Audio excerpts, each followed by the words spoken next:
Hola amigos, ¿cómo están todos? Soy Julio Barco, director de la web Lenguaje Perú, y hoy día vamos a empezar una nueva jornada de nuestros seminarios dedicados a estudiar la literatura norteamericana.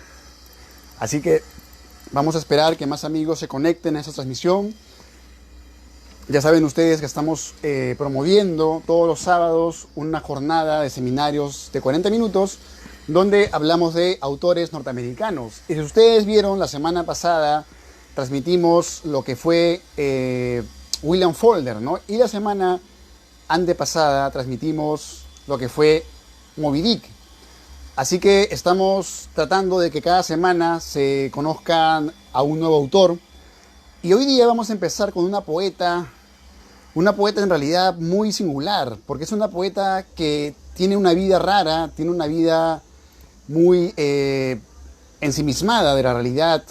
Es una poeta que se aleja del mundo para crear durante muchos años su poesía, que además es una poesía muy íntima, ¿no? Una poesía, como lo llama Harold Bloom, muy situada en el uno mismo, muy centrada en la mirada propia, en una mirada íntima de la realidad, ¿no?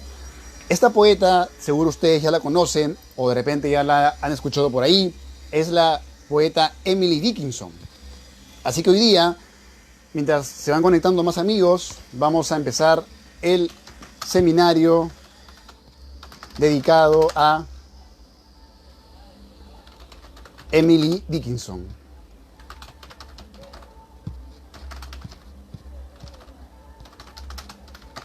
Buenas tardes con todos, espero que hayan tenido una semana simpática, de reflexión, de lecturas, de cultura. Y hoy día me toca, como les digo, hablar entonces de esta poeta. Y antes de empezar, quiero leerles un fragmento de otro autor, que es Charles Bukowski.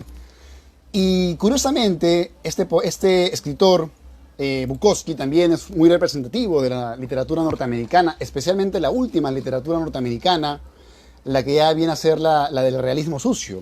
Sin embargo, les quiero leer un fragmento que está justamente en este libro, que se llama La enfermedad de escribir, que a mí personalmente me encanta ese libro, ya que es un libro de cartas que le manda Bukowski a muchos amigos, a muchos editores, escritores, a toda la gente con la cual él se relaciona. Saludos a todos los amigos de República Dominicana que me están escuchando. Entonces, en este libro, Charles Bukowski hace una recopilación de muchas cartas que él envía durante su vida de escritor. Y voy a leerles la página 30, que dice algo que me interesa, que dice: mi postura siempre ha sido la del aislacionista, que cree que lo único que importa es la creación del poema, la forma artística más pura. Lo de menos es mi personalidad, en cuántas cárceles he holgazaneado, cuántos recitales poéticos para corazones solitarios he evitado. El alma de un hombre o su ausencia quedará patente cuando estampe sus palabras en un folio blanco, y si veo más poesía en la recta final del hipódromo de Santa Anita, o borracho debajo de un platanero que solo en una habitación llena de humo de lavanda, eso es asunto mío, y solo el tiempo dirá cuáles serán las circunstancias más propicias.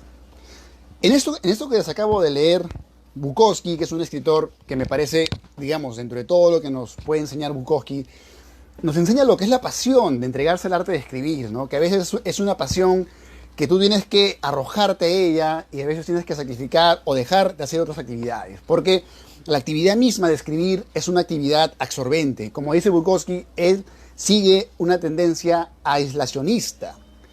Y justamente esta palabra, la palabra de aislacionista, el aislarse, que es muy propio de la soledad del artista, que sin embargo no se encuentra solo, sino se comunica con la sociedad, pero necesita necesariamente participar en su propia intimidad. Emily Dickinson, la poeta que hoy día vamos a leer, que hoy día les voy a comentar, es una poeta que de manera increíble vive gran parte de su vida, casi toda su vida se la pasa aislada. Es una poeta que no tiene una vida de aventuras, no tiene una vida de ir a la guerra, no tiene una vida, digamos, más allá que una vida interior, una vida mental muy floreciente que la lleva pues a tener ese tipo de reflexiones, ese tipo de poesía. Entonces hablamos de una poeta que es una de las figuras más representativas de la poesía norteamericana. Ella era contemporánea a muchos otros autores, como por ejemplo el filósofo Emerson, o por ejemplo Walt Whitman, ¿no? Que eran poetas también que tenían una mirada muy propia, muy particular de lo que era el inicio de Norteamérica. Pero Emily Dickinson va a tener esa particularidad, se encierra para crear su arte, se encierra para escribirlo, y no le preocupa publicar, no le preocupa presentarlo a otras personas. Sin embargo, sí tiene pues ella una ambición, que es la ambición de conocer gente que tenga también sus propias inquietudes. Porque ustedes saben que cuando uno de pronto empieza a escribir, si no conoce a nadie que tenga también tu onda, que no tenga también tu reflexión, posiblemente te languidezca, ¿cierto?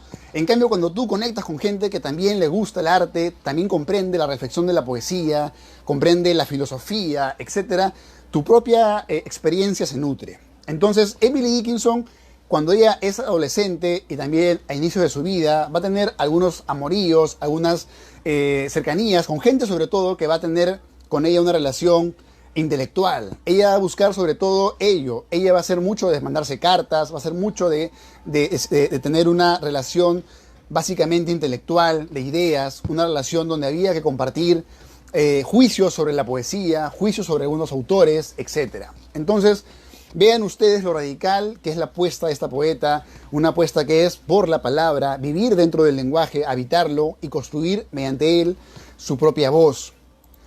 En ese sentido, les voy a leer ahorita unas palabras que dijo el crítico Harold Bloom en un libro que se llama Genios. Es un libro muy interesante porque ahí en ese libro Harold Bloom explora a muchos genios de la literatura occidental, y cuando habla justamente de esta genia que fue Dickinson, dice lo siguiente: nadie puede leer a Dickinson en profundidad o durante mucho tiempo sin verse obligado a enfrentar su extraordinaria confianza en sí misma como poeta, como mujer y como pensadora religiosa. La expresión de esa confianza es el orgullo que siente de su propia autoridad poética y de las alturas que alcanza su autonomía espiritual. De esta manera nos está contando algo de lo que era ella con relación a su propia intimidad, ¿no? Alguien que se sentía con un talento para producir, que se sentía confiada en su propia capacidad creativa, algo que es muy importante, porque si tú vas a crear tu arte y no vas a creer en ti, se te va a hacer muy complicado realizar algún tipo de obra o algún tipo de actividad. Además, un detalle, estas cuestiones de la confianza en uno mismo no eran solamente propia de Dickinson. Ustedes saben que este filósofo que les digo al inicio, Emerson, que era un filósofo muy pintoresco, ya que él va a ser uno de los filósofos que se va a mostrar en sociedad como filósofo. O sea, Emerson daba conferencias sobre filosofía, lo daba pues en toda Norteamérica, y él hablaba de la confianza en uno mismo, que era lo más vital que nos iba a abrir otro tipo de experiencias. Y luego sigo leyendo lo que dice Bloom. Escuchen atentos. Dice: la expresión de esa confianza es el orgullo que siente de su propia autoridad poética y de las alturas que alcanza su autonomía espiritual. Recurro deliberadamente a la muy emersoniana confianza en uno mismo. ¿Ven? Justo lo que les digo. Esta confianza en uno mismo, que podría ser parte de lo que es actualmente el menú de la autoayuda, tiene una proyección en un pasado, sobre todo en el filósofo Emerson, ¿no? Él hablaba de ello. Por internet pueden bajarse el libro de Emerson donde él explica esta cuestión de la confianza en uno mismo. Y dice: ¿qué relación hay entre la poeta y su contemporáneo Emerson? Un poco mayor. Ella lo evadía. El 11 de diciembre de 1857, Emerson dictó una conferencia en Amherst y después cenó y durmió en la casa vecina a la de la poeta, donde su hermano. Dickinson no era una reclusa a los 27. Es de suponer que asistió a la conferencia y que cenó con el sabio. O sea, Dickinson, la poeta que hoy estamos viendo, no era pues de participar en la vida intelectual de su época, era más bien una persona que vivía de una manera aislada, se encerraba en su cuarto, no le gustaba conversar con nadie, tenía pocos amigos, y como les digo, los amigos con los cuales conversaba eran siempre amigos claves, con los cuales podía mantener pues una hechizante conversación intelectual, ¿no? Y luego dice: Sue, la cuñada de Dickinson, recordaba que ésta había dicho de Emerson que parecía como si hubiera surgido de donde nacen los sueños. ¿no? Y esa palabra a mí me recuerda mucho la famosa frase de Shakespeare, ¿no? Que somos de la materia de la que se hacen los sueños, ¿no?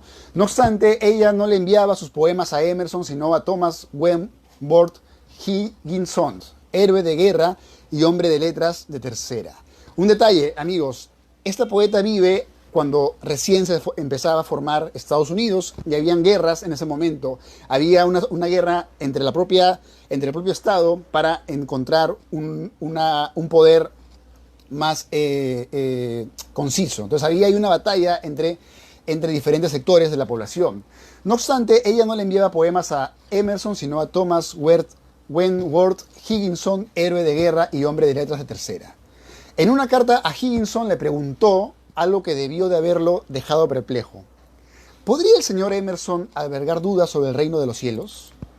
Y como vemos, entonces Dickinson nos sorprende, nos asombra por aquella apuesta que tiene de renunciar a la vida, a vivir la cotidianidad para vivir su arte.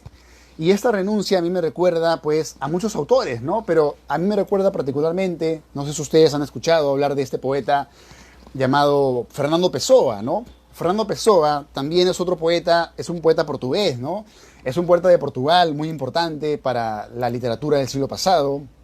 Y él también es un poeta que, si ustedes analizan su vida, van a darse cuenta que él mantenía una relación muy ensimismada con su propio arte y no mantenía pues una relación con todos los circuitos, sino con algunos sectores con los cuales podía mantener una relación más bien intelectual. Entonces, ahora entremos a la poesía de Dickinson y les voy a leer algunos de sus poemas. Gran parte de la poesía de Dickinson es una poesía muy sencilla, muy clara, muy concisa, parecida más bien a un haiku que a un río. Es la antípoda de Whitman. Si ustedes leen, por ejemplo, a Whitman, que es el autor de Hojas de Hierba, ¿no? Que es un autor que siempre lo recordamos con su gran barba y con su sombrero, un gran poeta cósmico, como una especie de patriarca, ¿no? De la lengua, un norteamericano que cantaba a lo más mínimo, porque en lo más mínimo, como en una hoja, se encontraba la simetría del universo, ¿no? Whitman decía, ¿no? que en una hormiga se encontraba encerrada toda la clave del universo, tanto en una hormiga como en una gran galaxia. Entonces, este poeta que es Whitman, que es un poeta, como ustedes pueden ver, un poeta a raudales, es muy diferente a la que vamos a analizar hoy día, que es Dickinson. Dickinson es una poeta breve, una poeta concisa, y por ejemplo leamos el siguiente poema. Dice: el agua se aprende por la sed, la tierra por los océanos atravesados, el éxtasis por la agonía, la paz se revela por las batallas, el amor por el recuerdo de los que se fueron, los pájaros por la nieve. Y ustedes pueden ver que es una poesía muy sencilla, sin embargo muy lograda. Y además, otro detalle, ella va a dejar más de 1800 poemas de este atrevimiento metafísico inéditos. Entonces va a tener que ella fallecer para que recién se construya su obra y sea conocida. Este siguiente poema que les voy a leer dice lo siguiente. ¿De quién son estas camitas?, le pregunté, que en los valles están. Algunas sacudieron sus cabezas y otras sonrieron, pero ninguna respondió. Tal vez no oyeron, dije. Preguntaré de nuevo. ¿De quién son las pequeñas camas que, tan juntas, en la llanura están? La más pequeña, un poco más allá, es de Margarita. Cerca de la puerta, para despertarse el primero, el pequeño diente de león.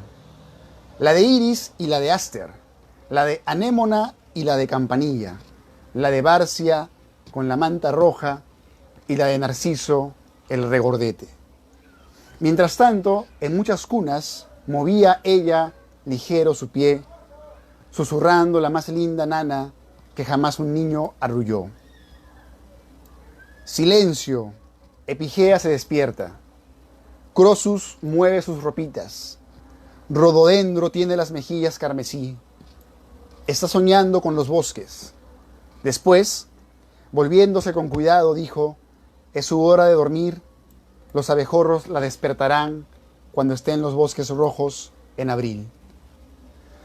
A mí lo que me atrae esta poesía primero es lo concentrado que es el lenguaje de esta poeta, pero además la forma sutil de agregarle detalles que pueden ser muy eruditos, ¿no? La anémona, barcia, campanilla, crosus, espigea, todos esos detalles que hacen que este poema cobre una dimensión que, a pesar de que puede ser algo muy tierno, porque Dickinson es pues una poeta que está muy metida en sí misma, ¿no? En aquella mirada más íntima, más despojada de pronto de una retórica o de una máscara.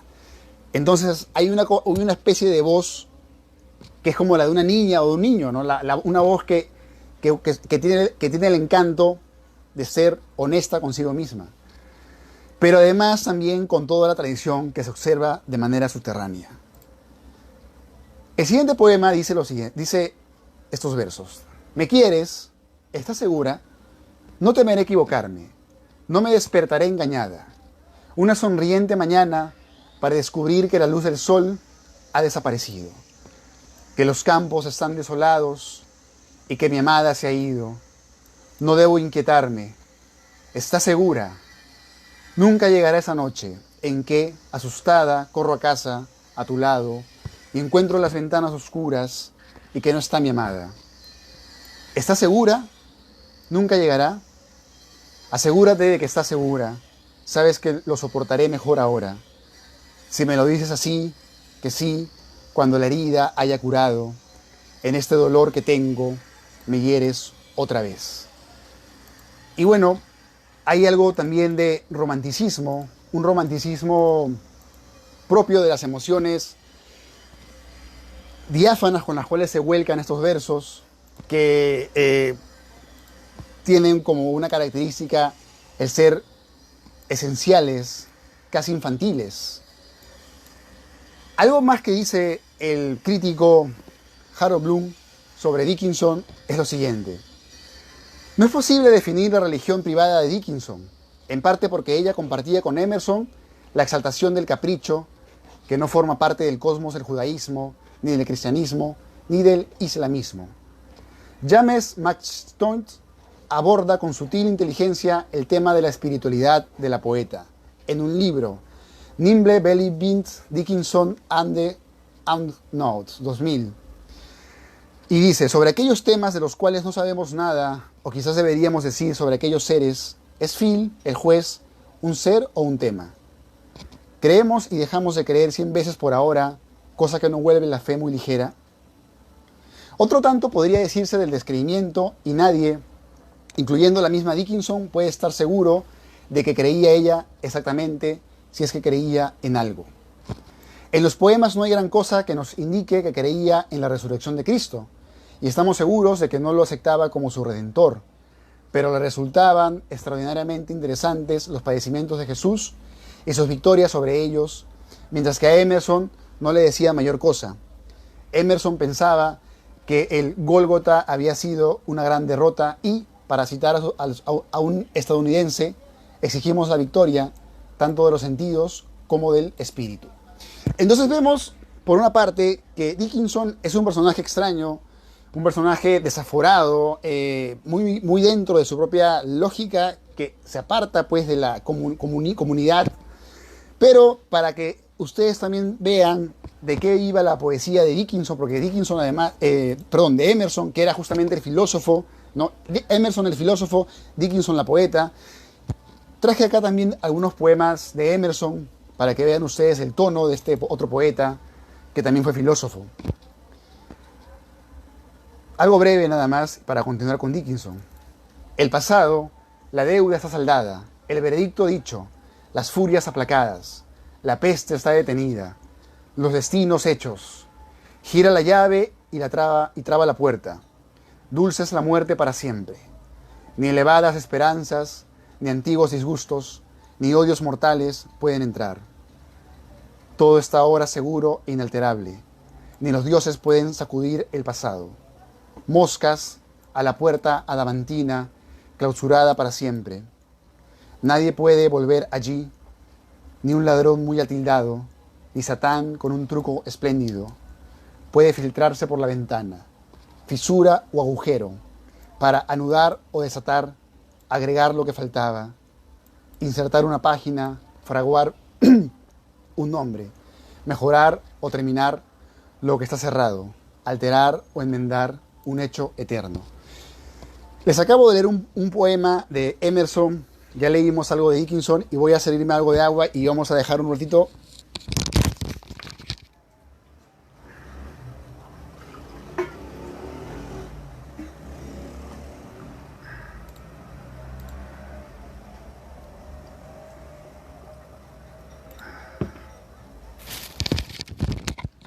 Ya bueno, entonces saludos a todos, seguimos con la transmisión.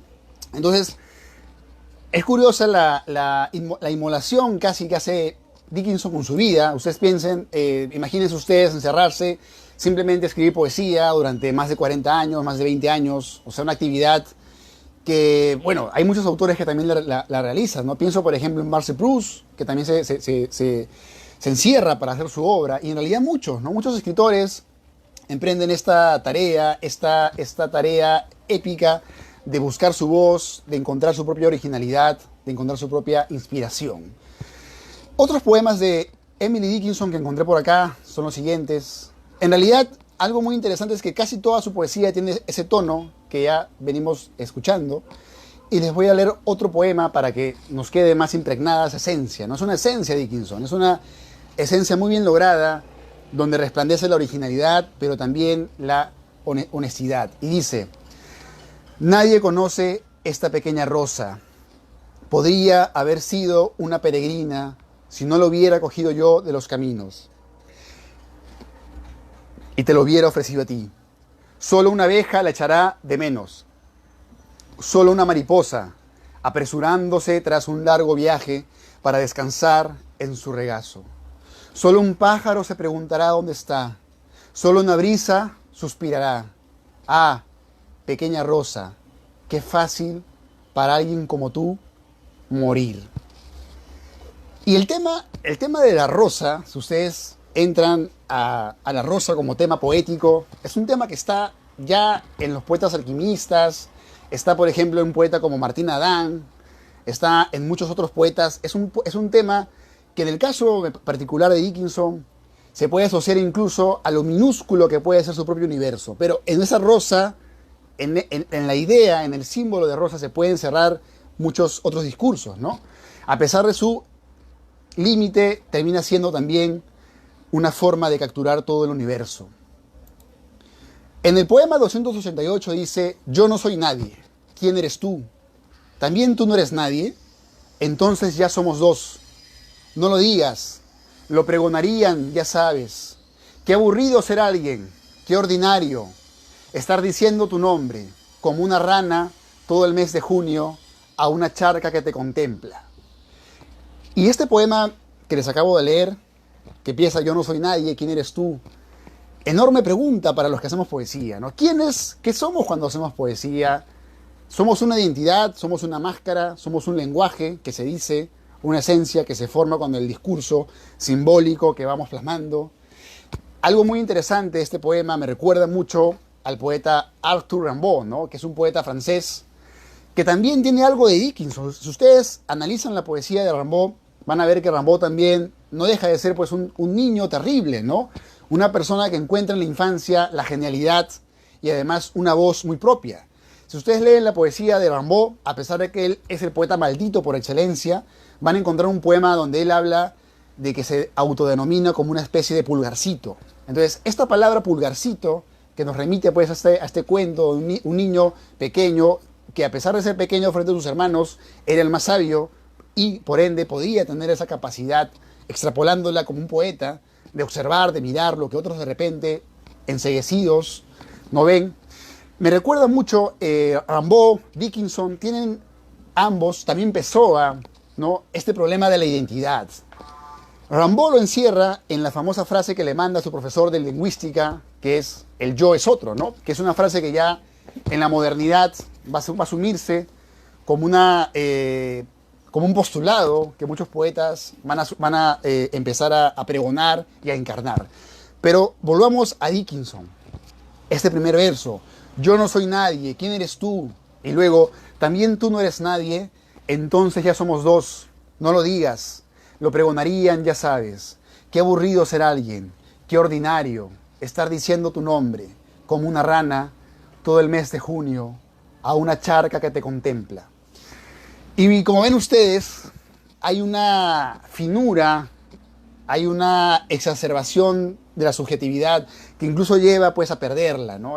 La poeta se pierde en el propio registro de encontrarse en el lenguaje y llega tal vez a una especie de vacío, a una especie de juego fuera de las máscaras que puede ser el vacío, el nadie. Es como ayer leyendo, por ejemplo, a este poeta que se llama Santiago Aguilar, haciendo una extrapolación.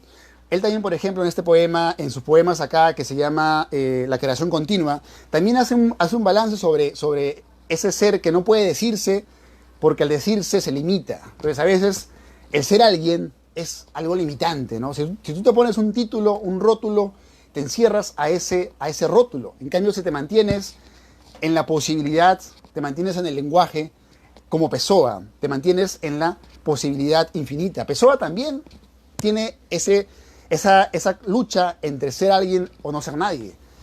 Por ejemplo, en Pessoa, esa necesidad de ser alguien se va a reinventar y él va a tener un montón de heterónimos, va a ir cambiando, va a ir buscándose y va a encontrar también que de repente la llave interior del ser humano es una llave que puede conducir a ser muchos al mismo tiempo y a ser nada igualmente. Entonces, la poesía de Dickinson nos lleva a todos esos juicios que yo les estoy contando de una manera rápida, veloz, pero espero también nutritiva y esencial. Otro poema de Dickinson, para que vean ustedes su poesía. No puedo estar sola, pues me visitan multitudes, incontables visitantes que irrumpen en mi cuarto. No tienen ropas ni nombres, ni tiempo ni país. Tienen casas compartidas como los gnomos. Su llegada puede ser anunciada por mensajeros en lo interior. Su partida no, pues nunca se marchan. ¿No? El registro de la soledad, el registro de la famosa soledad sonora. ¿Quién hablaba de la soledad sonora, por ejemplo? ¿Quién hablaba? Un poeta español que es Juan Ramón Jiménez, ¿no? Juan Ramón Jiménez hablaba de la soledad sonora. La soledad de un poeta está llena de voces. La soledad de un poeta, y en el caso de Dickinson, como muchos otros poetas, es un gran concierto de voces que se van dando, ya que el poeta también tiene la capacidad de traducir, la capacidad de hacer vivir voces que de pronto puede descubrir en la propia literatura. Luego en este poema 335 dice: no es que morir nos duela tanto, es vivir lo que más nos duele, pero morir es algo diferente, un algo detrás de la puerta, la costumbre del pájaro de ir al sur antes de que los hielos lleguen, acepta una mejor latitud.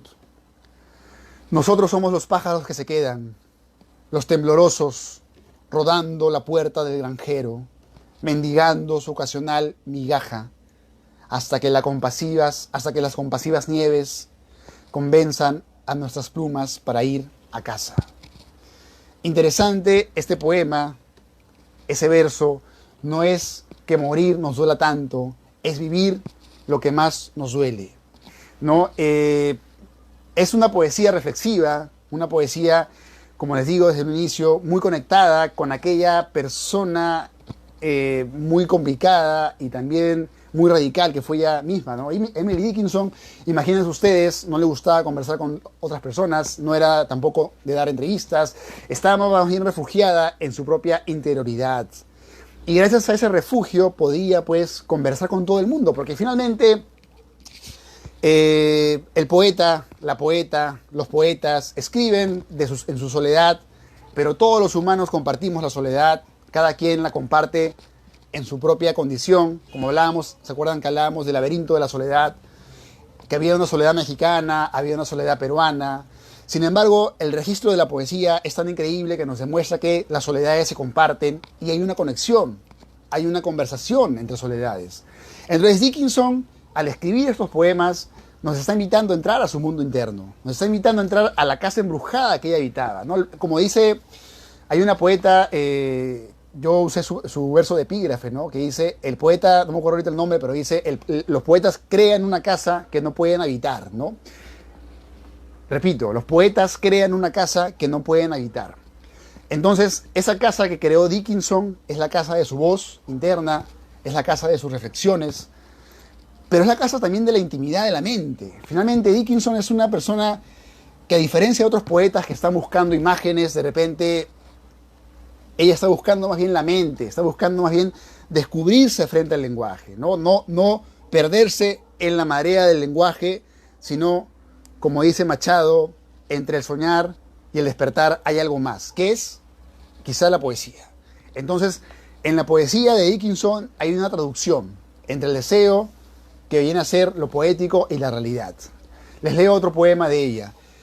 Y antes de leer, recuerdo que un amigo un día me llamó, les cuento algo así a margen de lo que les vengo narrando, me cuenta: Julio, voy a leer poesía de una mujer, ¿debo leerla como en la voz de ella o debo cambiarle lo que ella dice? Yo digo, no, o sea, si vas a leer a una poeta, tienes que leerla en su propio registro. Es bastante bobo querer cambiar, masculinizar las voces. No, hay que entrar a la poesía. Si leemos a una poeta, leemos a Pizarnik, leemos a Carmen Berger, leamos su esencia, que es lo que más nos nutre. Entonces sigamos a Dickinson. Dice: por fin llegará el verano. Señoras con sombrillas, señores que pasean con bastones y niñas con muñecas colorearán el pálido paisaje como si fueran un ramillete brillante, ¿no? Una imagen poderosa del verano. El verano, señoras con sombrillas, gente que pasea con bastones, niñas jugando con muñeca. Tras espesuras de blanco intenso ya se oye el pueblo. Las lilas se balancearon con carga púrpura, inclinadas por los muchos años. Las abejas no desdeñarán la canción que zumbaron sus antepasados. Qué hermosa esa parte, ¿no? Esa parte me encantó. Las abejas no desdeñarán la canción que zumbaron sus antepasados. La rosa silvestre que se abre en el pantano y el áster de la colina despliegan sus eternas formas. Y las firmes gencianas se agitan hasta que el verano guarde su milagro, como las mujeres guardan sus vestidos o como los sacerdotes recogen los ornamentos, una vez que el sacramento ha concluido. Es una mirada que encuentra en lo simple, una abeja que tú ves cuando caminas, vas al mercado, que puede ser una mosca, que puede ser una mariposa blanca que está volando tal vez contra el viento. Ahí encuentra lo poético Dickinson, ¿no? Entonces, no, es una poesía que se nutre de lo cotidiano, pero como ustedes ven, los temas son la mente, los temas son la muerte, los temas es el tiempo, los temas es el yo, la identidad que se va perdiendo o se va encontrando en cada poema, pero también el observar, ¿no? Ese observar que tiene el poeta. Por ejemplo, yo recuerdo, ustedes han leído la poesía de José Watanabe, un poeta peruano, hablando del observar, que es una parte muy importante de la poesía, la mirada que tiene el poeta, la mirada lenta con la cual contempla el poeta la realidad, ¿no? Que es lo que decía Watanabe, o también Cernuda, pero empecemos por Watanabe. Watanabe, por ejemplo, su padre le enseñaba los haikus, ¿no? Y los haikus también son muy parecidos, los haikus, con lo que hace Dickinson, porque los haikus también es una forma oriental de querer atrapar el instante, ¿no? Tú te vas a un parque, observa cómo caen las hojas, observa cómo juegan los niños, observa cómo el viento sacude la ropa mojada. Todos esos paisajes nutren la materia del haiku. Entonces, Watanabe, cuando era niño, con su padre iban a pescar, se jugaba entre las piedras, y ahí su padre le enseñaba lo que era mirar, ¿no? Que es diferente, lo que era observar, que era diferente a mirar, ¿no? Entonces, ahí está también un poco el modo en el cual se nutre la poesía, el verbo de Dickinson. Y por otra parte, dije Cernuda, y Cernuda tiene un libro llamado Ocnos, donde él reflexiona sobre la poesía. Y hay una parte donde Cernuda se pregunta: ¿quién más sino el poeta observa el mundo, ¿no? ¿Quién, en este mundo que vivimos tan agitado, donde no tenemos tiempo para nada, quién se detiene a ver un atardecer? ¿Quién se detiene, pues, a observar la ropa de la gente? Qué sé yo, detalles que nadie de repente toma interés porque no nos dan dinero, pero que en la contemplación de un artista son esenciales para que su obra, su materia tenga vida. Y bueno, les digo, como les vengo diciendo, Dickinson escribió muchos poemas, no los publicó, solo los escribía, los guardaba, seguía puliendo su arte, seguía escribiendo. Y el poema 347 dice lo siguiente: cuando la noche está casi acabada y el amanecer se aproxima tanto, ¿qué podemos percibir ¿Qué podemos percibir las distancias? Es tiempo de alisarnos el pelo y acariciarnos las mejillas y preguntarnos cómo pudimos preocuparnos por esa vieja y desvanecida medianoche que hace solo una hora nos aterrorizó. Interesante este poema, ¿no? Porque es un poema que habla de, al inicio, cuando la noche está casi acabada. Y un detalle, la noche tiene una mayúscula, que es una forma de darle más importancia a esta idea de la noche, ¿no? La noche que puede ser ese momento de reflexión sobre la muerte, de reflexión sobre la condición humana, de reflexión sobre el infinito, que es el universo, qué sé yo. Pero ella habla de que cuando ya es el amanecer, todo eso que aterroriza desaparece. Entonces, vemos que la poesía de Dickinson es la poesía de alguien que observa desde su ventana, alguien que observa desde detrás, que observa mucho la realidad, pero también se observa mucho mirando la realidad. Observar la observación, que es una cualidad que tienen los poetas, de observarse observando, ¿no? Y ese observarse observando en Dickinson la va a llevar a una poesía, como les digo, sincera, filosófica y muy original, ¿no? Entonces, de repente en la época de Dickinson estaban otros poetas, hablamos de más o menos la generación del modernismo acá en Latinoamérica, con Rubén Darío, Machado, Whitman, todas esas voces, pero Dickinson tiene una particularidad, ¿no? Que es una voz más cristalizada, más sencilla incluso, pero que como la gran poesía árabe, la gran poesía china, que también es sencilla, sin mucha retórica, guarda mucha esencia, guarda llamémosle mucha vida. En el poema 354 dice: salió una mariposa de su capullo, como sale una dama de su casa una tarde de verano, yendo de aquí para allá, sin rumbo, según parecía, excepto vagar por ahí en un caprichoso deambular que los tréboles comprendían.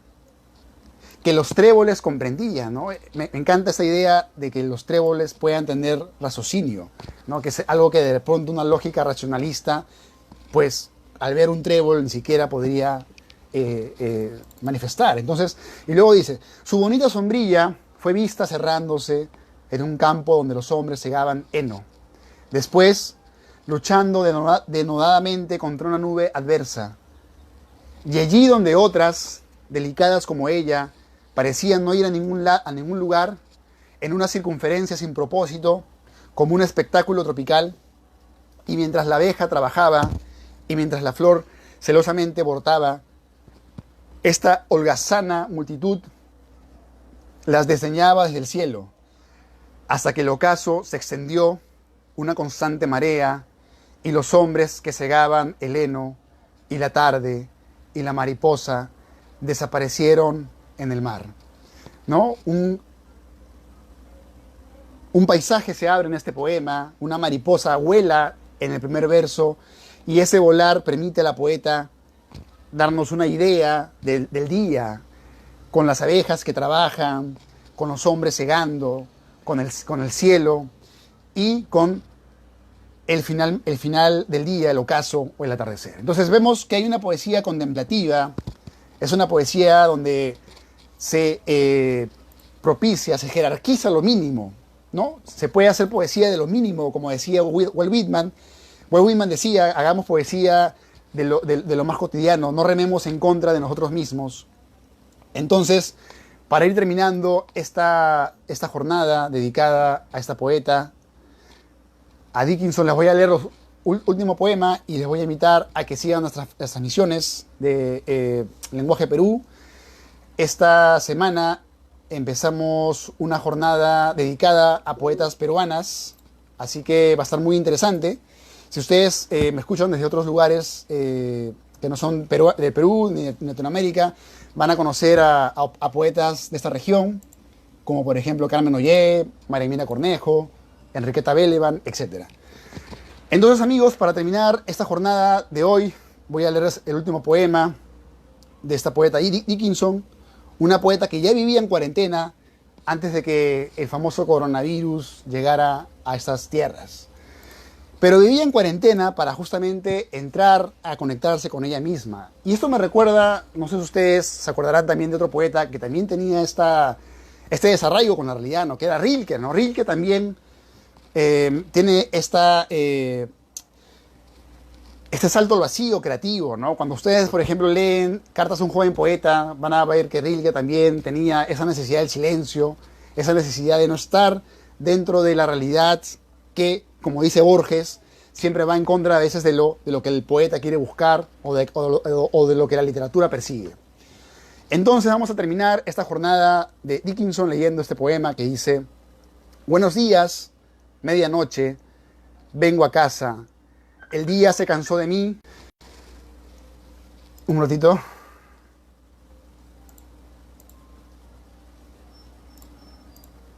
Buenos días, medianoche, vengo a casa, el día se cansó de mí. ¿Cómo podría yo cansarme de él? La luz del sol era un lugar placentero. Yo quería quedarme, pero el día ya no me quiere. Así que, buenas noches, día. ¿Puedo mirar cuando el poniente se tiñe de rojo? Puedo. Las montañas tienen entonces un aire que estremece el corazón. Tú no eres tan hermosa, medianoche. Yo elegí el día, pero acoge, por favor, a una niña a la que él rechazó. Y bueno, con eso termino esta jornada dedicada a la poeta Emily Dickinson. Los poemas que leí pueden encontrarlos por internet, busquen la poesía de esta poeta, sigan las transmisiones que vienen. No se olviden que este día miércoles vamos a dar una jornada dedicada a las poetas peruanas. Si no me equivoco, vamos a empezar con Carmen Ollé, o creo que con María Emilia Cornejo. Y el sábado que viene vamos a terminar las jornadas dedicadas a la literatura de la vieja guardia norteamericana. Porque Dickinson, y como la semana pasada hicimos Faulkner, o la semana antepasada hicimos Melvin, son los escritores de la vieja guardia. Y luego vamos a hacer los de la nueva guardia. Así que tenemos seminarios para todo el año. Si quieren ustedes, busquen los seminarios que estamos transmitiendo en la página lenguajeperú.p. Ahí pueden encontrar todos los seminarios. Y si quieren saber más de mí, pueden buscar por Google mi nombre, Julio Barco, poner poemas tal vez, o si no, también en YouTube poner Julio Barco Seminarios. Espero que haya sido un seminario interesante para ustedes y ya nos vemos en la siguiente jornada. Que tengan una bonita noche.